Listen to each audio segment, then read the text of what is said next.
just want to say thank you for all coming out tonight. This is a special night for me, and it means a lot to me. And I want to thank Stephen Osorio, because it's obvious that God has given him an ability with words that most people don't have. So I'm just going to tell you a little bit about what I'm doing, where I'm going, things like that, and then share a little bit from my heart. So I'll be leaving on January 3rd, 2012 for Bangkok, Thailand. And it's a long 36-hour journey. And my mom offered to come with me like my parents did when I went to college. But even though I still may look like I'm 18, I'll be 24 then, and I want to do it by myself. So I'll be moving to Bangkok for initial 6 months. And there I'll be attending a Children at Risk program at YWAM Bangkok. And the Children at Risk program begins with 3 months of intense discipleship, language school, and then specific training and issues related to children at risk.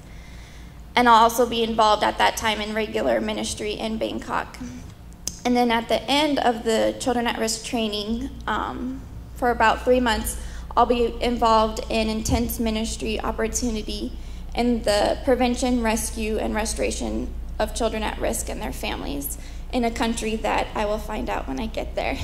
Surprise. So I know I'm called to ministry, and I know I'm called to the missional life serving children at risk. And so as a part of this life journey, I founded Lionheart 117. Lionheart 117 is a nonprofit corporation in the state of Arizona. And Lionheart 117 exists to prevent, rescue, and restore children and families at risk by providing services which empower, strengthen orphans and vulnerable children and families. And initially, Lionheart will focus on children trapped in sex slavery, but I know that as the years go by, it's just going to expand. And my goal in all of it is to glorify God through fighting injustice. And the name Lionheart comes from the life of David. And we understand that David had a tender heart and an intimate heart toward God and toward people, yet he still maintained a lion heart for the injustices of his people. And 117 is taken from Isaiah 117, which says, "Learn to do good, seek justice, help the oppressed, defend the cause of orphans, and fight for the rights of widows."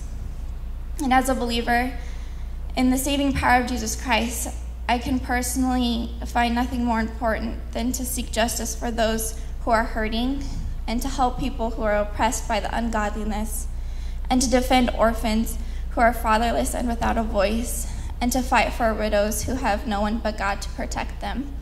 And I believe that the Bible teaches us that this is true religion. And when I think about any other life not doing what God has called me to do, I see a life without meaning, without direction, and without call. You know, I may never own a mansion in North Scottsdale or plot and plan my 401k or investments, but I know that I will daily feel the tug of another child's heart, and a heart that cries for freedom. And the Bible is filled with stories of remarkable women who made the choice to lay their lives down on the line. There's the story of Esther and the story of the Hebrew midwives. And we all know the story of Esther. And she was orphaned as a Jewish woman, chosen without her consent to be the bride and queen for the king of Persia. And the cousin who raised her uncovered the plot, which would have resulted in the death of all Jewish people. And Queen Esther risked everything, including her life, to save her people by going uninvited before the king to plead for them. And she knew it was her destiny. And Exodus tells us the story of the Hebrew midwives. The king of Egypt said to the Hebrew midwives, "When you help the Hebrew women in childbirth and observe them on a delivery stool, if it is a boy, kill him. But if it is a girl, let her live." But the midwives feared God and did not do what the king of Egypt had told them to do, and they let the boys live.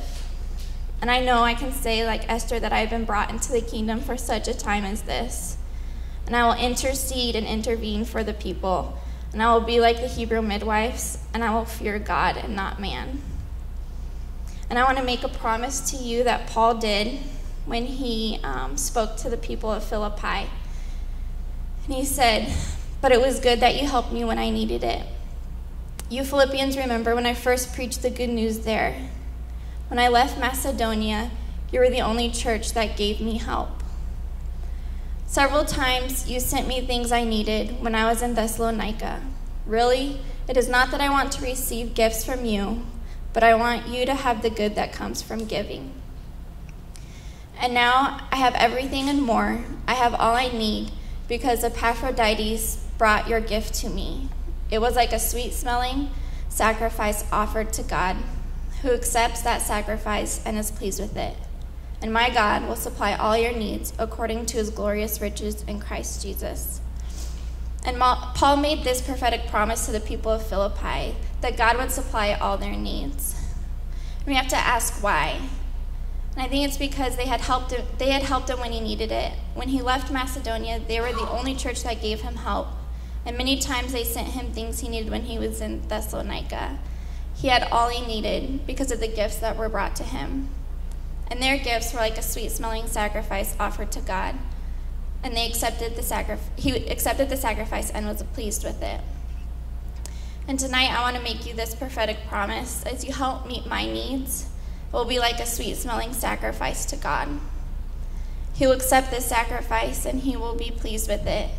And I know that my God will supply all your needs according to his glorious riches in Christ Jesus.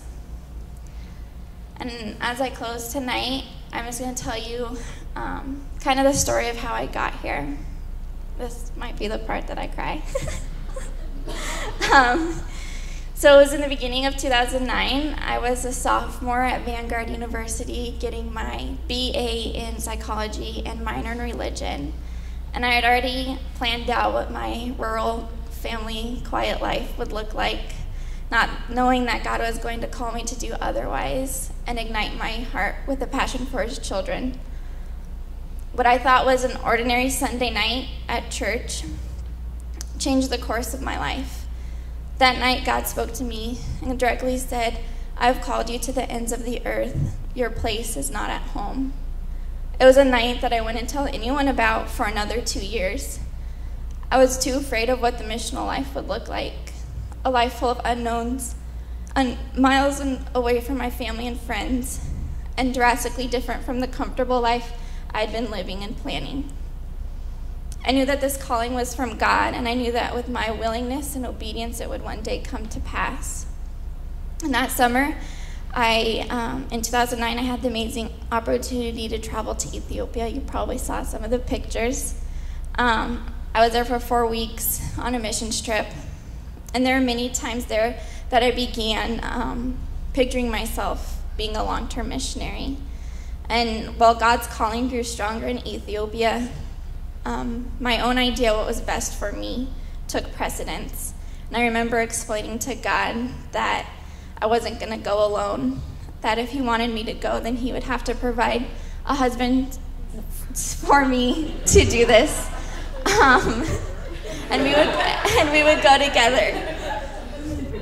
But there was no way I was going to do it by myself. And that's what I said. I don't know. On the way back to California from Ethiopia, we had a 2-day stop in Frankfurt, Germany. And our hostel just so happened to be behind the red light district there. And that night, I was having a hard time falling asleep, so I got up and sat in the windowsill. And my mind and emotions were taken over by the constant stream of shadows walking up and down a staircase that led to several rooms with red light streaming from the windows. Seeing firsthand the injustices of the world and the effects of sin, I knew I could no longer live a normal life and comfortable life when God's children are suffering around the world. That night, I made a promise to God and to boys and girls around the world that I would do something. In the fall of 2009, I woke up from a dream, and in that dream, I was visiting some girls that I had come to know that were trapped in sex slavery, and they were living in a brothel in a village built on stilts above water, using canoe-like boats as their only means of transportation. And on this day, one of the girls looked at me and said, "I'm ready to go." And without hesitation, I said, "Let's go." And with that, we began going room to room, rescuing every girl in the brothel that was forced into sex slavery. And after some chaos, confusion, and even a few gunshots, they made it outside safe and physically free for the first time in years. I knew that this dream would one day mean so much more, and I'm amazed to look back and see God's preparation in so many ways. Years before it was time for me to go. And time went on as it always does, and I graduated from Vanguard in 2011, and deep down inside, I didn't know what to do next. I knew that one day I would be a missionary. I just didn't know how or when. So I did what most people do when they don't know what to do, and I continued to go to school. So I started grad school that fall to get my master's in professional counseling. And classes were good. I enjoyed them. I was getting pushed out of my comfort zone, but God's calling was still a constant fire burning in my heart. And then it was November, and it was a night in life group discussing the provision of God. And it was the idea that provision accompanies purpose. I knew my purpose, but had never told anyone. And that night, I decided to tell my life group girls about the calling God placed on my life and the struggle that I was having about knowing when and what to do with it. I was in a waiting period. Now, in my third quarter of grad school in February 2012, I experienced a week where nothing in my life felt right. It's hard to explain what I felt other than just complete unhappiness. I sat in my human development class, holding back tears from nowhere for 3 hours. Unable to sleep at night, I would pray that God would help me. I had no idea what was happening internally that was affecting my daily life. And that Friday, I had the opportunity to attend a women's conference and got to hear Joyce Meyer speak. And among the many things she said that spoke to me that night, one thing I knew for sure was meant for me. And she said, "If you're so unhappy, ask God why. He will show you the root of the problem. All you have to do is ask." I knew what I needed to do. That night, lying in bed, unable to fall asleep, I asked God, "Why am I unhappy?" And without a second's delay, God said, "You're not listening to me." So I asked, "What are you telling me?" And he responded, "I'm telling you to go." I knew instantly what he meant, and I knew instantly that my life was about to change. All the chaos, confusion, and unhappiness disappeared, and for the first time in weeks, the peace of God swept over me, and I knew that the Lord had ordered my steps. I told my friends and family all that God had revealed, withdrew from grad school, and began to make plans to go. As months progressed, the fire that God had ignited 3 years before burned without control for his children. I have to go, even if it means going alone. I cannot deny the call God has on my life.